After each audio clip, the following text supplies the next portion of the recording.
Bonsoir à toutes et à tous, nous sommes le jeudi 30 janvier, il est actuellement 18h30. Oui, oui, vous avez bien entendu, il est 18h30, il est tôt, nous sommes au 18e jour de la piscine, je vais y arriver. 18h30, 18e jour de la piscine, je sais pas, ça veut rien dire. Euh, Aujourd'hui, je viens vraiment de rentrer à l'instant. Aujourd'hui, journée un petit peu frustrante quand même. J'ai pas du tout réussi à faire ce que je souhaitais. Enfin, si, en vrai, en réalité, si je regarde un petit peu ce que j'ai fait aujourd'hui, j'ai réussi quand même pas mal de petites choses, mais ça a été très laborieux. En gros, je suis revenu, comme je vous ai dit, sur des exercices plus difficiles que je n'avais pas fait jusqu'à présent et que j'aurais dû peut-être faire, mais qui étaient optionnels et qui vont m'aider à avancer dans mes days. Euh, donc au moins j'ai un petit peu avancé dessus. J'ai pas tout, mais j'ai bien avancé dessus. Il y en a deux gros que j'ai bien validés. J'ai pu aussi euh, augmenter mon score, donc du coup sur le C02 qui était que à 75 je crois et qui est passé à 85, quelque chose comme ça.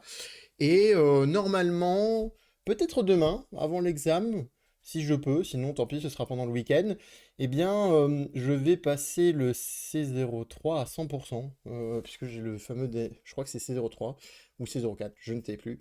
Non, c'est C03, pardon, ça y est, je m'y remets.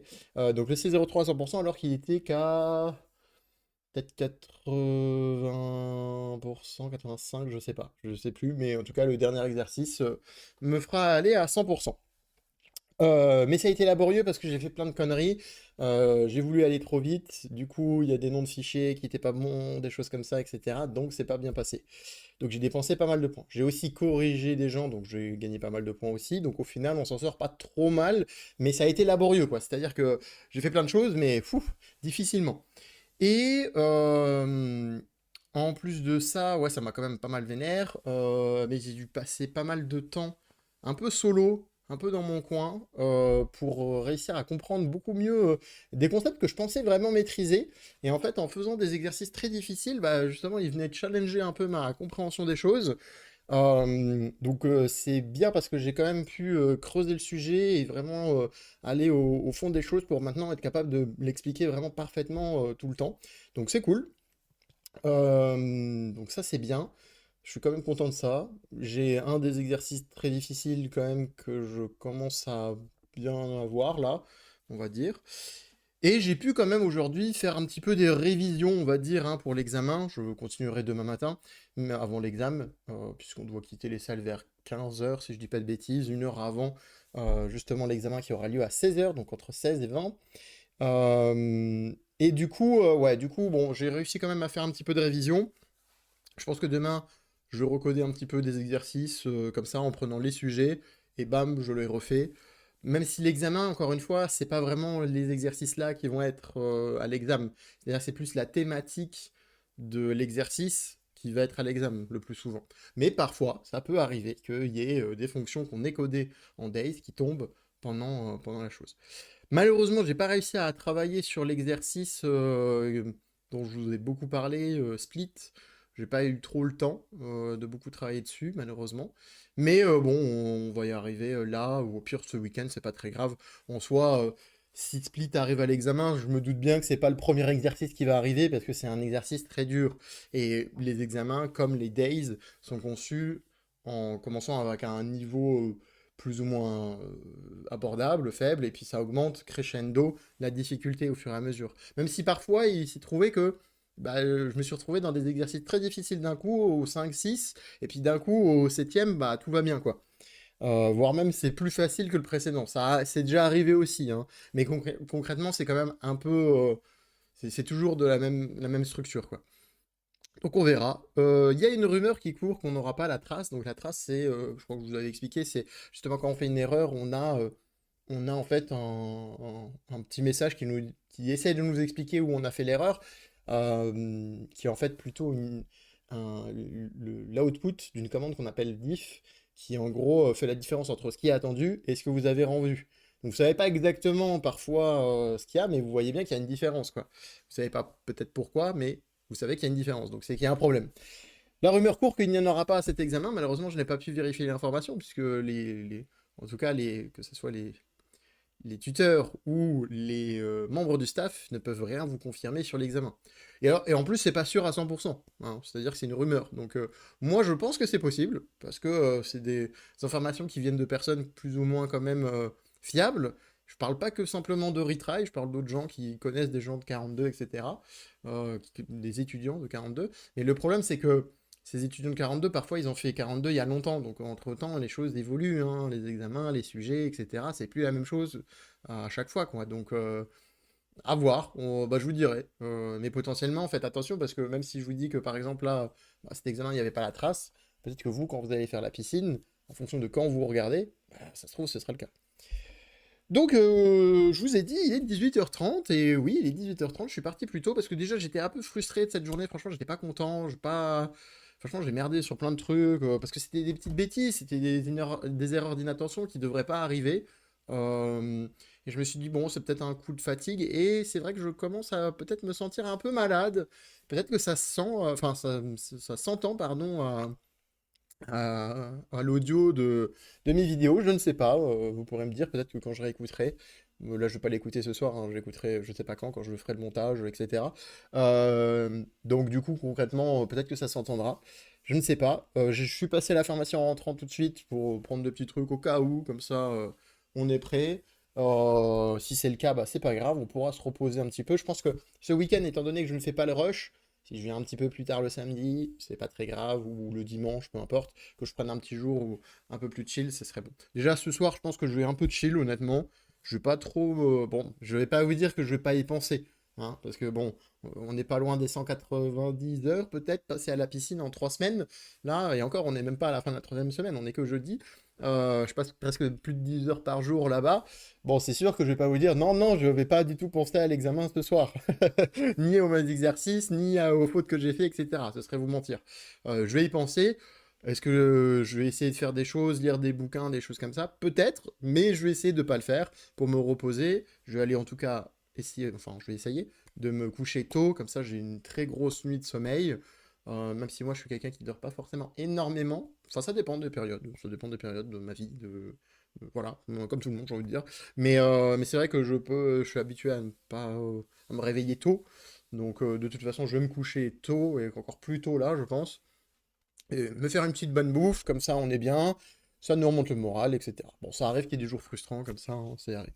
Si, l'event cybersécurité. Event plutôt sympa.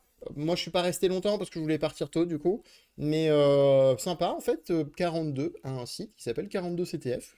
Vous pouvez y participer, c'est gratuit, hein, vous pouvez y aller vous-même, là, comme ça.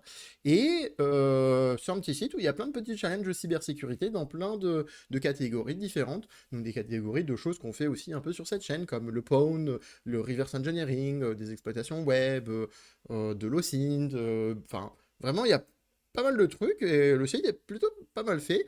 Et donc là, en fait, on faisait des petits challenges. L'objectif, c'était juste de faire les intros.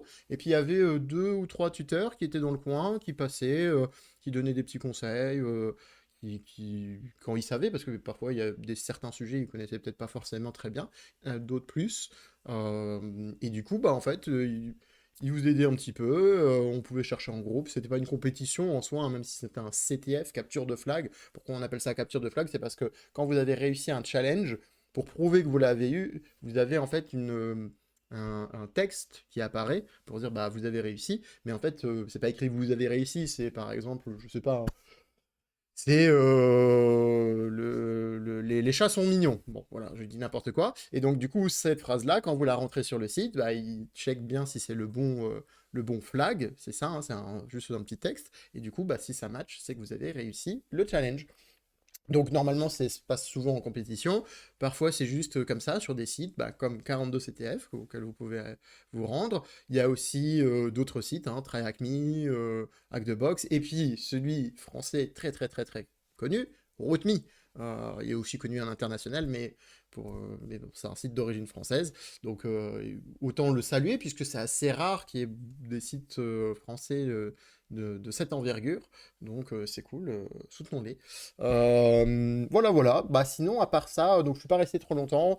J'ai fait quelques petits challenges, j'ai pu aider d'autres personnes à les faire, expliquer un peu comment ça marchait. C'était des challenges relativement simples, honnêtement, hein, en tout cas ceux dans l'intro. Parce qu'après, il y en a d'autres, j'ai vu, j'étais un peu en mode ouf, quand même, hein. Surtout que malheureusement, on n'avait pas beaucoup d'outils à notre disposition, hein. C'est vraiment, on avait des sessions spéciales d'event et on n'avait pas d'outils. On pouvait pas utiliser Ltrace, que j'utilise beaucoup dans d'autres vidéos que vous pouvez voir sur cette chaîne. On pouvait pas utiliser Ghidra, il n'y avait pas. Enfin, on pouvait peut-être l'installer, je sais pas, mais le temps que ça me prenne de l'installer, etc., de bien être sûr que tout marche bien, bon, c'était une galère.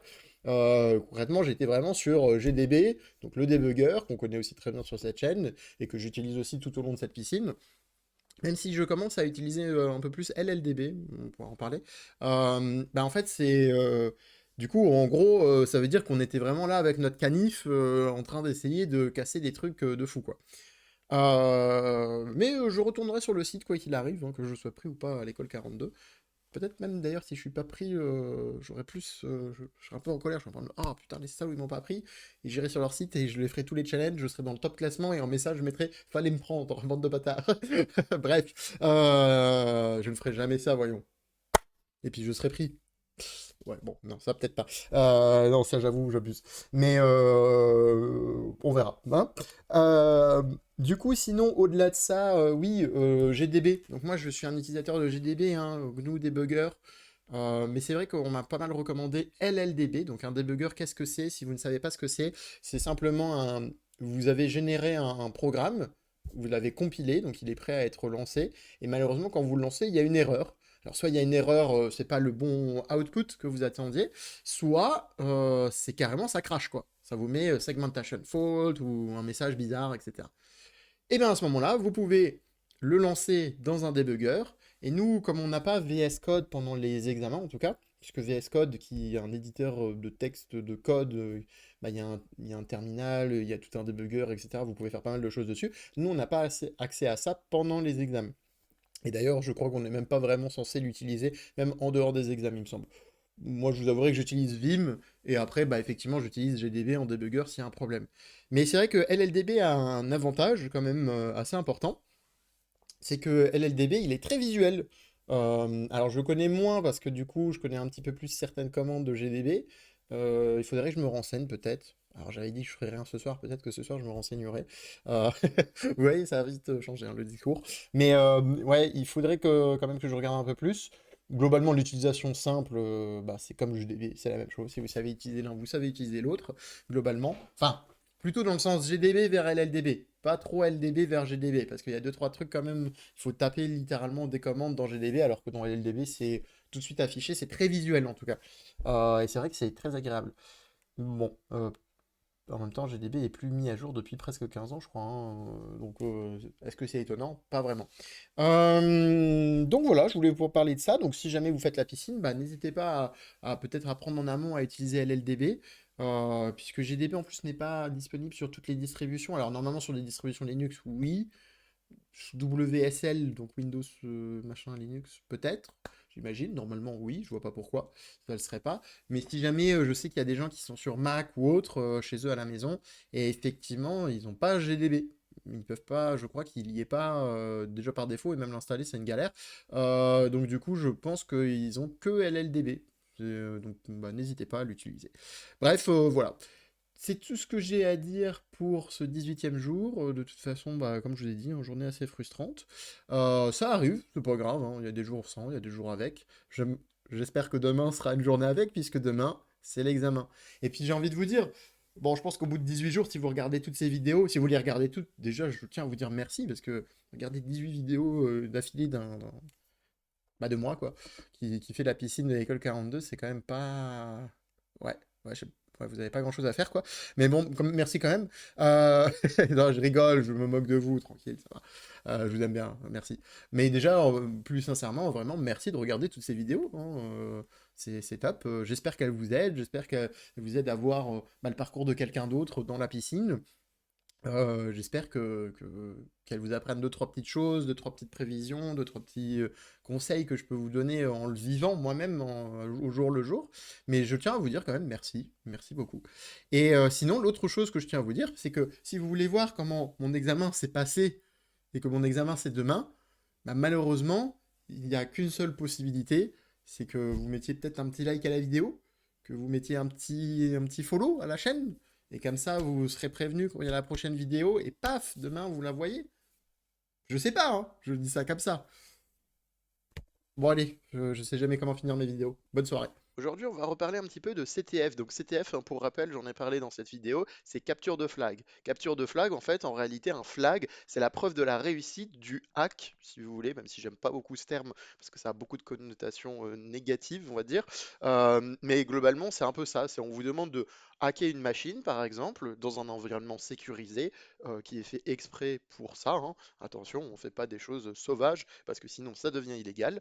Et à l'intérieur, eh ben, il y a un petit code qui a un certain format qui vous sera communiqué et qui vous permet de dire bah, j'ai réussi le challenge en le mettant sur le site. Et donc, je vous ai parlé de 42 CTF dans la vidéo, mais en fait, il y a d'autres sites qui existent. Le site le plus connu français, mais qui est aussi maintenant international, hein, parce qu'il a une taille assez importante, c'est RootMe. Donc, c'est une plateforme où vous allez retrouver plein de challenges comme ça, et ça va vous permettre de pratiquer et d'apprendre potentiellement la cybersécurité. Un autre site, alors cette fois anglophone, que moi j'apprécie particulièrement, c'est TryHackMe. TryHackMe, c'est génial, je trouve. C'est un petit peu mieux pour les débutants que RootMe. Et en plus de ça, TryHackMe maintenant se différencie un petit peu des sites comme RootMe et autres, avec une partie sur la défense. Donc vous apprenez pas simplement l'attaque ou l'audit de sécurité, hein, on met les deux un peu ensemble, mais vous apprenez aussi à vous défendre, à analyser les logs, à faire en fait le travail d'un SOC analyste, qui a un travail dans la cybersécurité très important. On a aussi Hack the Box, qui est un peu la même idée, on va dire au final que TryHackMe, mais qui a un niveau supérieur.